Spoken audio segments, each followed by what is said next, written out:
Se você tá ligado no mercado indie do mundo dos videojogos, você já deve saber o quão o jogo indie é bom e maravilhoso, né? Que cada vez mais tá lançando mais projetos doidos, malucos, mas extremamente divertidos. Diferente de grandes empresas aí que querem lançar seus jogos mega grandiosos e realistas, mas não passa de um produto vazio sem criatividade nenhuma. Mas hoje eu não quero xingar a empresa grande não, tá bom que é bem fácil, né? Hoje eu quero falar de jogo bom. E que jogão, hein?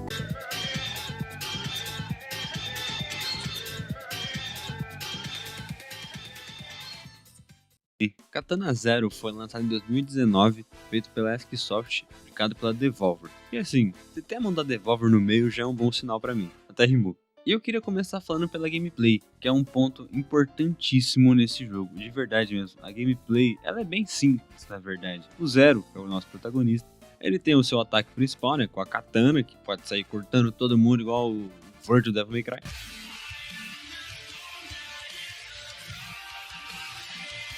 Ele também consegue rolar e desacelerar o tempo ali, que eu não usei nenhuma vez porque eu sou muito bom.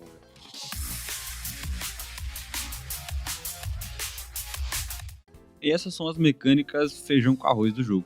Também consegue pegar uns itens arremessáveis, tipo garrafa, caneca, revista da Turma da Mônica, para jogar nos inimigos, mas é mais um extra da gameplay aí. Mas o principal mesmo é esses 3 pontos, que conforme o jogo vai avançando, vai ficando cada vez mais difícil, igual a penúltima fase, que eu fiquei 1 hora nela, mas isso não é o caso. Eu também queria falar um pouquinho dos inimigos e dos chefes desse jogo, que em si eles são bem simples, já que os inimigos comuns morrem com um hit, mas a variedade deles é bem vasta pelo jogo, tem bastante tipo de inimigo. Mas a graça não é o combate mano a mano, é a forma que você vai lidar rapidamente com cada tipo de inimigo. Por exemplo, tem o maninho de preto aí que tem o fuzil que atira rápido pra caramba, eu odeio ele, ele sempre me pegou desprevenido porque eu não entendia o timing desse desgraçado.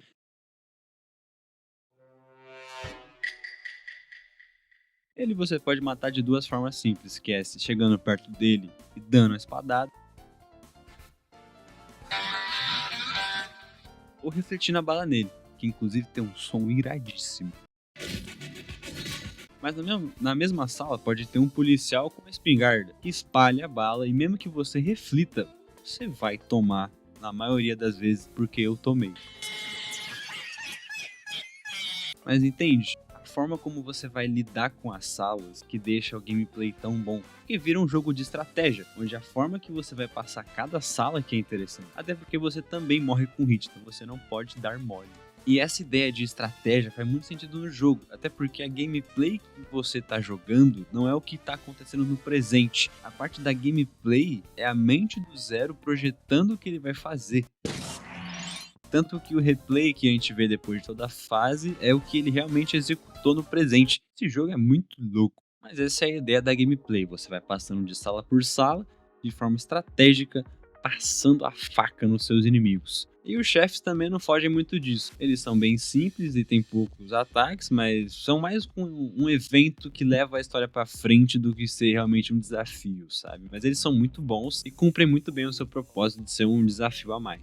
Pra completar ainda mais o gameplay tem a parte visual, que sinceramente é um espetáculo, cara. Todos os cenários desse jogo tem uma temática bem urbana, retrofuturista, e ele pega bastante da estética Vaporwave. Pra quem não sabe, uma estética que pega bastante dos anos 80, 90, pra trazer uma ideia de uma coisa mais nostálgica, sabe? Então tem bastante coisa analógica nesse jogo, tipo uma TV de tubão que tem na casa do Zero, o Music Man que ele usa, um toca-fitas na seleção de fase, tudo pra dar aquela temática mais aesthetic. E outra coisa que eu reparei bastante nessa questão artística foi as animações. E cara, as animações são lindas. Seja a animação do Zero, as animações dos inimigos, dos outros personagens, todas elas têm muita personalidade, sabe? Foram feitas com muito carinho. Tipo, se liga na animação do Zero se escondendo na balada. Ou na animação que o Zero faz no começo de toda a fase, as músicas desse jogo. Rapaz, é só sonzeira de fritar o cabeção, que vai desde umas eletrônica muito louca até músicas que te fazem sentar no cantinho e chorar muito. E é muito interessante a forma que a música ela tá interagindo naquele universo. A música não tá tocando só por tocar. Por exemplo, todo começo de fase não tem música, mas aí é só o Zero pôr o fonezinho dele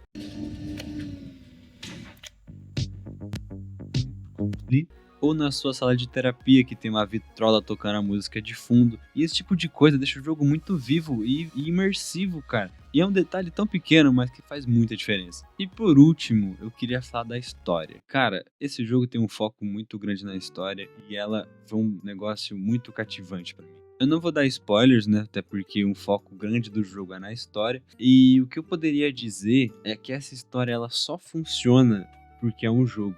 A Asksoft, ela soube muito bem usar a mídia que ela tá usando, que é os games, para usar isso a favor da narrativa. Não teria como ter uma série desse jogo, porque as coisas que acontecem, a forma como contam os acontecimentos, só teria como se encaixar em um videogame.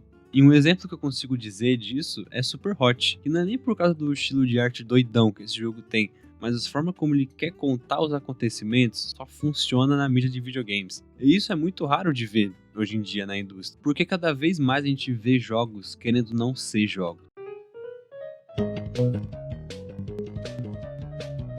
Eles querem mais se parecer com um filme e colocando o fator ser um videogame em segundo plano. Então é muito maneiro ver um jogo sendo um jogo para contar a sua história. Mas e a história em si? Ela conta do nosso protagonista Zero nessa sociedade retrofuturista que há muito tempo atrás ele lutou numa guerra e acabou perdendo suas memórias. E então ele vai nessa terapia de reabilitação ao mesmo tempo que o seu terapeuta pede para ele fazer serviços de assassino de aluguel. Só que em um desses trabalhos ele acabou descobrindo de uma tal de Cronos, que é uma droga que permite controlar o tempo. Droga essa, qual o Zero é um dependente, senão ele morre. O nosso protagonista é um cracudo. E nisso a trama vai desenrolando, com personagens que querem acabar com a Cronos, com personagens que trabalham para pessoas maiores, que não sabemos ainda o que. E isso com diálogos muito divertidos. Desde diálogos mais bobinhos, como com a recepcionista, que o protagonista pode dizer que é o Pikachu, ou até diálogos mais tocantes, como no terraço com uma simples garotinha. A história desse jogo ela vai se desenvolvendo de uma forma muito interessante. E cada vez que as coisas iam acontecendo, eu ia ficando mais... Oh, meu Deus! E eu poderia falar mais, só que eu realmente não quero dar spoilers. A história tem que ser experienciada por cada um de vocês. Então eu acho que é isso. Katana Zero é um dos meus jogos favoritos e ter rejogado ele para fazer essa review foi muito bom.